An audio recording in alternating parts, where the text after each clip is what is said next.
Dans quelques jours, à savoir du 30 novembre au 18 décembre 2021, on va assister à la FIFA Arab Cup, la Coupe arabe plus simplement. Et ce n'est pas la première Coupe arabe à laquelle on assiste, il y en a eu plusieurs des Coupes arabes, mais celle-là apporte quelque chose d'inédit, un certain renouveau. Et ce renouveau dont je parle, on le trouve dans son nom, FIFA Arab Cup. C'est le mot FIFA qui est la chose inédite. Ce sera une compétition donc sous l'autorité de la FIFA. S'agissant de la présentation, elle va se dérouler comme je l'ai indiqué du 30 novembre 2021 au 18 décembre 2021 au Qatar. Et ça va être sous forme de 4 groupes avec 4 équipes dans chaque groupe et seuls les 2 premiers pourront accéder au tour suivant, à savoir 8 équipes qui sortent des phases de groupe qui vont devoir aller en quart de finale, puis en demi-finale, puis en finale le 18 décembre. Et j'ai pu lire sur les réseaux sociaux que beaucoup ne trouvaient aucun intérêt à cette compétition. Beaucoup se disaient que ça ne valait pas la peine d'envoyer ces joueurs dans une telle compétition qui ne sert absolument à rien. Je respecte leur avis, mais je ne le partage absolument pas. Et dans cette vidéo que je vais diviser en 2 parties maintenant, on va voir d'une, quel est l'intérêt de cette compétition, et de 2, qui sont les favoris aussi de cette compétition selon moi. Je relève 2 intérêts à la FIFA Arab Cup. Le premier, c'est celui du pays organisateur. Comme je vous l'ai dit, la FIFA Arab Cup va se dérouler au Qatar du 30 novembre au 18 décembre. Donc au Qatar, à savoir le pays organisateur de la Coupe du Monde 2022, et le 30 novembre 18 décembre, ce sont les dates qui concordent avec celles de la Coupe du Monde. Donc d'un point de vue climatique, tu vas pouvoir voir ce que ça va donner et est-ce que ce que tu as créé là, c'est intéressant par rapport au climat. Bien évidemment, ça peut varier, on ne sait pas ce que ça va donner le climat dans un an, mais tu as un ordre d'idée à partir de cela. Ensuite, tu peux tester tout ce qui est infrastructure et tes stades. Tu vas tester la jouabilité sur ton terrain par le biais de la FIFA Arab Cup, mais tu vas aussi tester tout ce qui est autour. Fan ID, hôtel, moyens de transport, etc., etc. Donc le premier intérêt est forcément celui du pays organisateur qui aura à partir de la FIFA Arab Cup un an, enfin plutôt 11 mois, pour peaufiner et améliorer tout ce qui est organisation de la Coupe du Monde 2022.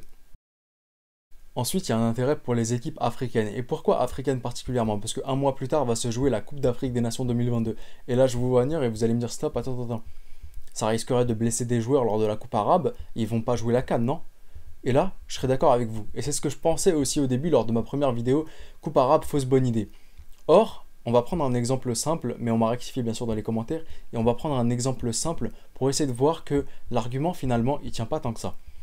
Un exemple, c'est celui de l'équipe de l'Algérie. Vous avez des joueurs comme Belaïli ou Bounjeh qui sont titulaires dans cette équipe-là. Des joueurs qui évoluent au Qatar et le championnat au Qatar est en pause, est en arrêt. Le championnat est terminé depuis le mois de novembre et ne reprend qu'en janvier. Donc ça voudrait dire que ces joueurs-là ne vont pas jouer pendant 3 mois. Et ne pas jouer pendant 3 mois, ne plus avoir de rythme et ne plus avoir tâté le ballon et arriver en Coupe d'Afrique des Nations à haute intensité, je peux vous garantir que c'est la blessure musculaire assurée directement et le fait de rater complètement la compétition et de ne plus jouer. Donc c'est là qu'il y a un intérêt pour eux lors de la Coupe arabe, c'est de garder le rythme, garder ce petit toucher avec le ballon, tout simplement. Pour une équipe maintenant comme l'Égypte, l'intérêt ce serait pour Carlos Queiroz. Carlos Queiroz est arrivé il y a uniquement un mois en tant que nouveau sélectionneur. Carlos Queiroz a eu une obligation de résultat. Les résultats ont été présents, sauf que la manière n'était pas là. Est-ce qu'on peut lui en vouloir? Pas du tout. Un homme ne peut pas changer, même Alex Ferguson ou Carlo Ancelotti ne changent pas une équipe en 2 matchs. Il a besoin de temps, il a besoin de connaître tous les éléments qu'il a, il a besoin de tester avant la Coupe d'Afrique des Nations. Là, la Coupe arabe est hyper intéressante pour lui. Il pourra tester de nouveaux éléments, de nouveaux joueurs et peaufiner des combinaisons et des tactiques juste avant la Coupe d'Afrique des Nations. S'agissant maintenant du Maroc ou de la Tunisie, c'est hyper intéressant de garder le rythme, de pouvoir jouer cette compétition, voir de nouveaux talents qui évoluent dans des clubs au Golfe ou bien dans des pays arabes, pouvoir émerger et les utiliser ensuite pour la Coupe d'Afrique des Nations. La Tunisie est une équipe qui se sert énormément de locaux. Pour le Maroc, Vaïd nous a montré qu'il pouvait être prêt à écarter certains qui jouent dans les meilleurs clubs d'Europe pour prendre des locaux ou bien des joueurs un peu moins connus. Donc je trouve ça aussi hyper intéressant. Ce qui est intéressant aussi pour ces équipes-là, ce serait de remporter la Coupe arabe. Imaginez, vous remportez la Coupe arabe, vous arrivez avec un regain de confiance lors de la CAN. Prenons le cas de l'Algérie, un Bounjeh qui a énormément de mal. Si lui termine meilleur buteur durant la Coupe arabe et peut la remporter ou aller en demi-finale par exemple, ce sera un regain d'énergie pour lui en finale. Une équipe comme l'Égypte avec Carlos Queiroz qui gagne cette Coupe arabe, ils arriveront à la CAN avec un excès de confiance. Ils n'auront peur d'absolument rien, ni du Nigeria qui est dans leur groupe, ni d'aucune équipe. Vous voyez, il y a un intérêt au final, un intérêt mental, mais aussi un intérêt physique à cette compétition. Et maintenant, qui sont selon moi les favoris de cette compétition. Alors j'ai décelé 5 favoris à cette compétition, je ne vais pas les faire dans l'ordre, mais à la fin je vous donne mon grand favori de cette compétition.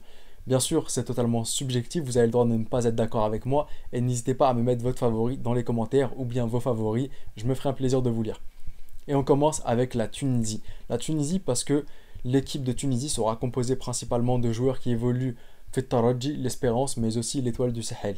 Et à ce moment-là, quand tu as des joueurs qui sont issus des deux clubs qui font partie des meilleurs en Afrique, qui arrivent très très souvent dans le dernier carré de la Ligue des champions africaine, tu sais que tu as des chances et tu sais que tu as ta place dans cette compétition. Le Maroc, les mêmes arguments que la Tunisie. Le Maroc parce que Al Wydad et Raja arrivent souvent au dernier carré de la compétition. Aussi Berkane qui arrive aussi dans la Coupe des conférences, je crois. Enfin, l'équivalent de l'Europa League, je ne sais jamais son prénom. Bref, vous avez compris. Donc le Maroc a aussi ses chances. Ensuite, l'Égypte parce que l'équipe sera composée principalement de joueurs issus d'Al Ahly et du Zamalek, les deux plus grands clubs africains par rapport à leur palmarès. Al Ahly 10 Ligues des Champions de la CAF, Zamalek le deuxième avec 5 Ligues des Champions de la CAF, les meilleurs locaux en Afrique, il n'y a pas de débat, absolument pas. Ensuite, l'Algérie parce que tu auras 60% ou 50% de l'équipe A avec au cage Raïsem Boulhi. En défense, 3 défenseurs parmi les défenseurs titulaires de l'équipe A, Bedran, Ben Lamri et aussi Ben Ayad. Tu auras aussi Belaïli, Brahimi, Bounger. Donc tu as quasiment ton équipe A. C'est pour ça que l'Algérie aussi est favorite à cette compétition. Et enfin, pour moi, le grand favori est celui qui a les meilleures cartes en main, l'Arabie Saoudite, parce qu'ils seront composés à 100% de leur équipe A. Parce que l'Arabie Saoudite est entraînée aussi par, depuis 2 ans, l'un des meilleurs entraîneurs que le continent africain n'ait jamais connu. Un entraîneur avec une chemise blanche qui a remporté la CAN 2 fois avec 2 équipes différentes, à savoir Hervé Renard. Et c'est pour ça que je pense que l'Arabie Saoudite peut remporter cette compétition et a les meilleures cartes selon moi en main parce qu'ils ont leur meilleure équipe. Ils ont l'équipe A parce que c'est des joueurs qui évoluent tous quasiment au golf. Donc ils ont forcément l'équipe A, contrairement à d'autres équipes comme le Maroc, qui va manquer par exemple de joueurs qui évoluent en Europe. Pareil pour la Tunisie, l'Algérie qui manquera de joueurs évolués en Europe, Mahrez par exemple, ou bien pour l'Égypte, Salah ou El Neni. Donc c'est pour ça que je vois l'Arabie Saoudite remporter cette compétition et être le grand favori. Bien évidemment, le meilleur, ça reste l'Égypte. Ouais, bref.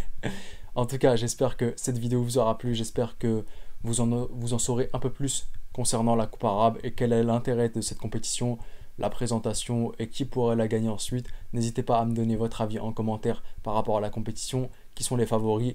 Est-ce que vous y voyez maintenant un intérêt ou pas du tout? Et je vous dis... Arrivederci.